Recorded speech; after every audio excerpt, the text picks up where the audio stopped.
I'm going to share you my story of how I changed context into music industry and how I started testing music software. And hopefully, even though that context is majorly different than majority of what you guys did, I assume, hopefully you guys take some important things that you can apply in your context. And this Daredevil thing, I just want to reassure you that there's not going to be anything in terms of Marvel's comic in this talk, no similarities. My name is Radomir Sebek, and I come originally from Montenegro. For the last 2 years, I'm living and working in Berlin, Germany, for a company called Native Instruments that do these amazing products. I have one of them here. It's Machine hardware controller. That's a hardware controller that powers Machine software, and you can use it to make music, to produce music. Mainly DJs, rap musicians use it.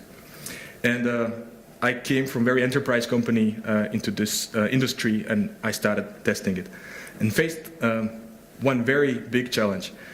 But before I go and elaborate more, I just want to say that whenever I go to a testing conference, I always find talks that somehow find an analogy between software testing and some other aspects of our daily life very interesting, because we all do have a lot of interests and a lot of passion for other things. And then when you find an analogy, it really clicks, and then you can explain stuff in software testing much more. So I'm going to try to give a few examples that I find useful between some other domains in music and software testing in particular that might or might not sound familiar with you. So this is an example of from the culinary world, where the chef, before he starts cooking, he wants to make sure that he has all the spices, all the ingredients in the right place. And my French is not good, but there's a term for that. It says mise en place. If somebody from our audience speaks French, probably can correct me. Mise en place, right. I knew it that my pronunciation is not so good. But don't you see the analogy in software testing world? There's so many things that we have already available before we start testing. And even though if we face new context, new challenge, I assume context is a very popular word these days in this conference.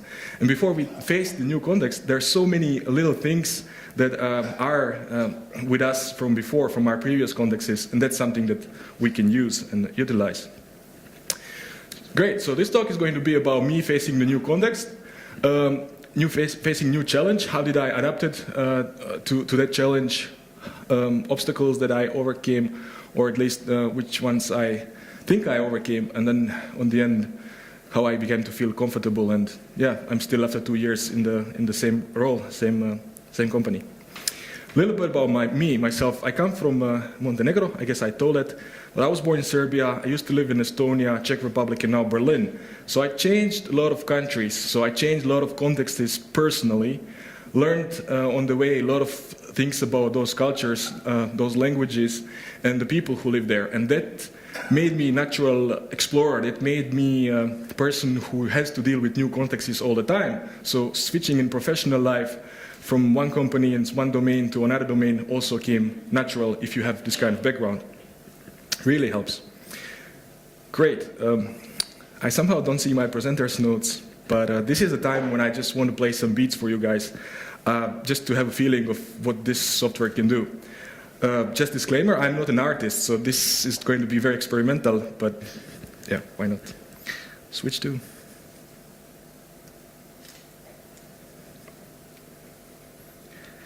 And if we have software, if we have. Great, I think I'm going to ask for some audio help, because after plugging this, we might have some sound problems. Okay, probably this one.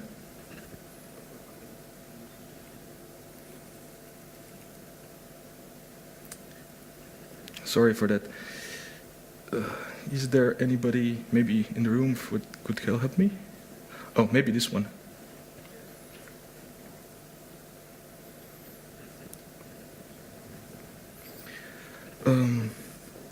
Second. Maybe something changed. Okay. after adding this HDMI output. Sorry. And if it's too loud, I would like maybe somebody can put it down.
Okay, that's about the software.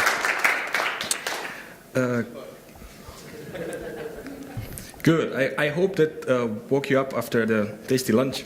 So yeah, my company does this kind of hardware-software hybrid system, and artists around the world, they buy them to produce music. So it's very very challenging to test something like that, because I'm not coming from a musical background, but I'm kind of technical person who understands what's going on. But in order to test something well, you also need to understand your users and try to at least mimic their patterns.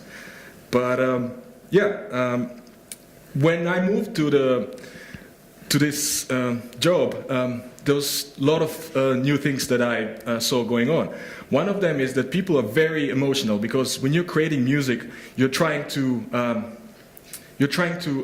transfer something from inside you to the notes, to the sounds, to the song, and that takes a lot of emotions. And the process itself of creating music is full of emotions. And first thing that I noticed when I was reviewing Jira bugs for my previous colleagues is that those emotions were somehow involved in the Jira bugs, in the product, some feature description. For example, just listing here some items where I found that people were using words that are very kind of emotional in their bug reports. And for me, that was a big surprise. I was kind of educated in the form that all bugs should be very neutral, that everybody can understand them, and you should put away your emotions from the bug report. But in this context, it totally makes sense. So if you ever have to do in future with music software, it's just useful to know that emotions are part of it, and one should just embrace those emotions. Of course, in order to explain your emotions to other people, you want to support them with sufficient proofs. So all the things, all the proofs that you find relevant around that emotion that you're trying to explain all the proofs should be there. Great. Just maybe a quick question to audience. Is anybody out there having experience with any music-related software or process of making music? Okay, a bunch of you, so you guys have some context already. And you probably have heard about word DAW, which stands for Digital Audio Workstation. So for those who don't know, like imagine you have Eclipse. I understand, most likely you understand what is Eclipse, and then you have some plugin in Eclipse. So this software that I'm testing is also capable of being a plugin in some larger software, and you can use it like that. So in a way, for me, a lot of things were unknown in the beginning, and it was very hard to define those levels. I don't know if you've seen the movie Inception with Leonardo DiCaprio, but in that movie he's speaking about dream levels, and he's in one dream, then he discovers that it's not dream anymore, it's he's in another universe, and this analogy was totally familiar with me when I joined the company. I'm testing my own software, which runs into some other bigger part of software and using some other plugins and things like that, and it was very hard to find boundaries of my own world. One more thing that struck the complexity was that we're now speaking not only about visual domain and interactions that you get with software only from visual domain, but as you could hear and see, you have to use and rely heavily on your audio sensors, your ears, and also on your tactile experience. So amount of pressure, so these pods, if I press them slowly or if I press them hard, they produce different kind of velocity and they produce different kind of, different strength of signal out of them. So one of the challenges that I try to explain myself is what makes so complex to test musical software is that you have to translate input that comes from other domains into domain that you understand best. So, for example, if you're pressing this pod and for some reason he doesn't give any signal out, which happens to me, it was sticky pod, like it happened to be a hardware defect and the pod was just with a defect, but you don't necessarily know it because you expect it to work. Then what you can do, you can try to use some other tools in order to translate this information that there's nothing coming out of the pod into something visual. So for example, just giving you a quick manifestation from the third-party tool, which is based on MIDI protocol. You guys from music industry probably know that MIDI is standard in musical industry, and when you press a pod, this tool will actually tell you what kind of signals come out of it, with what velocity, which channel pressure, and so on and so forth. And if, for example, I couldn't see it visually in this tool, that probably means that something is wrong. So I just managed to translate the information that I created with pressure of my hand into something visual, and then I can move on. Cool. Going back to slides. Yeah, and having multiple domains and having a need to translate stuff from one domain to another domain in order to apply your heuristics about is this a defect or is this something that needs improvement is really tricky. And on the end of the day, I looked for help around me, around my colleagues, and they all were pointing me down to the things of how does it feels to you. How well do you feel when you create that one specific flow? Does it make sense to you, and so on and so on? Which emotions does it invoke in you? And if you have positive emotions about it, then most likely that's a good thing. If it seems to you that something is suspicious, that means that probably there's space for improvement. Good. I mentioned analogies in the beginning of the talk, and one more interesting analogy that I came while reading a book of my colleague, actually, whose title is shown in the lower section, is that when you're trying to create music, you're facing several kinds of problems, and I'm just going to explain problem of the beginning.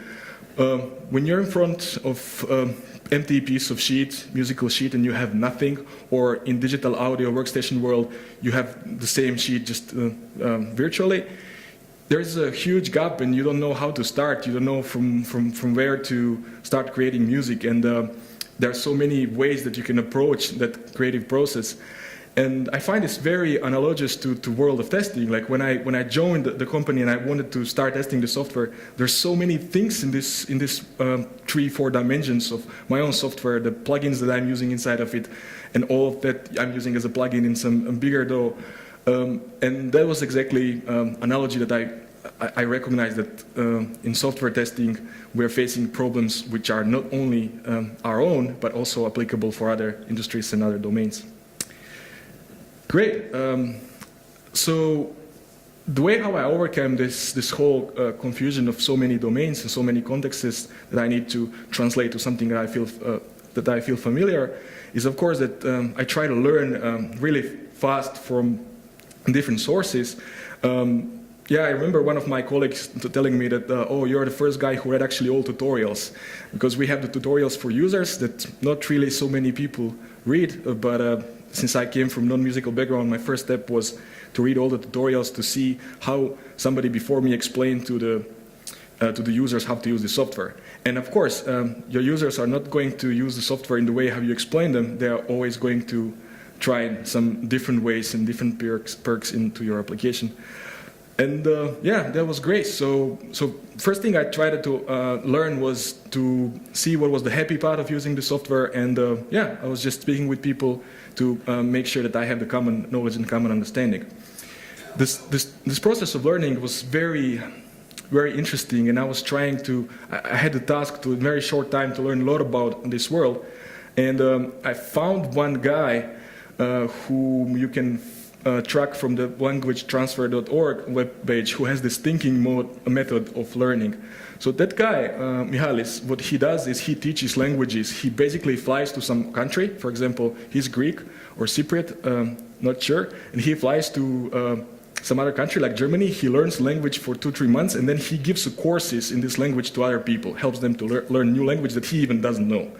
And the way how he does it, because he's fluent in Greek, in Arabic, in Spanish, and some other languages, he tries to find links from those previous languages that he knows with the new language that he's teaching, and he can always come with interesting ways of sharing the knowledge.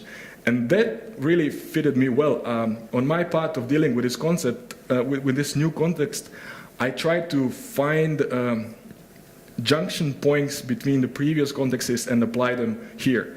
And yeah, you would just need to think about something from outside of this domain which resonates with you, try to connect it, and going from there. And also I have my own method, which is trying the most ridiculous thing, which worked well. Basically, I would just try something stupid, something silly, and it took me to the new way of learning or discovering. Great. I spoke about need to understand the users, and in this setup, people use a lot of different gears. What I have here on stage is just minimal step that you would maybe use on the train when you're traveling somewhere. But people do use a lot of gears.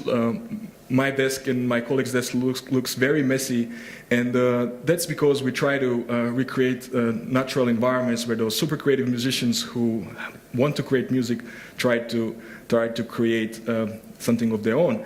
And it never looks like by the book. If some tutorial says that you should connect this cable here, you might try to connect it somewhere else, and it can give you some unpredictable results. I always remember Gojko Ajic toothpaste example. I don't know how many of you know that example, but it's an example where he asked somebody to put or he has tried on his own to put the toothpaste on opposite side of the toothbrush. And that was just a regular thing to do. He got instructions of, okay, let's put toothpaste on the toothbrush, and he just put it on the wrong side. So that's pretty much what I try to do when I say trying the most ridiculous thing in order to understand what my users might do. Great. Then things became serious. I needed to make some sort of strategy. I needed to make some sort of walk into the future of how I want to approach testing of this and explain it to some managers or group of people that I work with. And we came up with the charters that are mimicking users who are creating music. So I'm just going to quickly skip to the next slide. In our Jira, we have something like user test sessions, that's how we call them, but in essence, those are charters where you take a certain portion of time and concentrate on specific flow. And for example, one of them is there's no mouse here, but one of them is, for example, technical minimal producer, who has certain BPM or certain beats per minute range that he operates in. He has specific kind of loops, specific kind of things that he uses in creating his own music, and we just use this kind of test data in this test charter in order to mimic his flow. Going back, one other item of our strategy was darkroom testing, which basically means that we go into the dark room somewhere in the basement where we can be as loud as we can and try to mimic the real performance of the users. Yeah. when it comes to automation, it's really hard. We're having a big domain of things that can be covered, and we automate stuff where it makes sense. In our context, that means that only the core features, only the core flows which are common to all the types of users are relevant, and other small portions are something that we try to catch while doing exploratory testing. The test strategy was kind of big topic at one point, but what me and my team learned that it is important to start testing immediately and then worry about test strategy as you go along. That fitted well in our context, and don't go into the trap of needing to have some sort of test strategy in advance and then start testing, but figure it out on the way. That worked well for us. Great. In terms of automation, I just want to maybe give an overview of those several inputs from where the information comes from visual domain. And when you're trying to automate something which is GUI related or something which is very similar in music industry with other softwares, then there is high potential there, and that's where majority of our automation lies. But when we speak about input that comes from audible world, so there are features like time stretching, some effects, how well those effects are applied, drive-it signals, and so on and so forth. That's something which is not that easy always to automate, or you maybe don't want to go in that domain without having some really reliable way of doing it. And on the end, does it seem okay to your hand? All the things that come from your tactile experience, they're maybe even most costly, and if you try to go down that path, for us, it appeared not to be as meaningful. So you want, on the end of the day, you want to try the flows. You want to have people, real humans with emotions who are trying those flows to see, does it really look right to them? Does it make sense if they try to create some piece of music, and what emotions are triggered on the way? And if there is one thing that I want to share and encourage you, is that please utilize your emotions while doing software testing, while filing the bugs. Just support them with enough proof, but do not let your emotions that you involve so much into fighting and figuring out what's going on with the product just to leave somewhere aside. That's part of you, and maybe that emotion will help somebody else to understand your bug report even better. Good. Testing at creativity. As you have seen, in order to create something nice that was not nice, but in order to create something nice, you need to be a very creative person to try the same flows or same ideas with different flows. And there is huge potential in this industry that you can never be bored with testing musical software. I come from a background when I was testing applications and somehow felt that I'm testing stuff all over again. I'm checking the same things so many times, release after release. But in music industry, probably there are more industries out there where you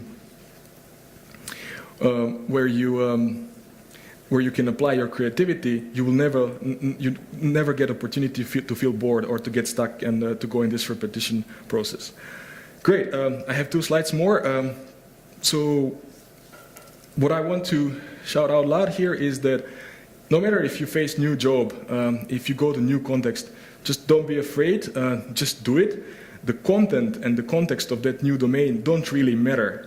The skills that you bring in, the critical thinking that you bring from the previous experiences is really important, and very fast you can apply that. Great. I want to thank Speakeasy and Alex from Germany, who helped me as a mentor, and that's it.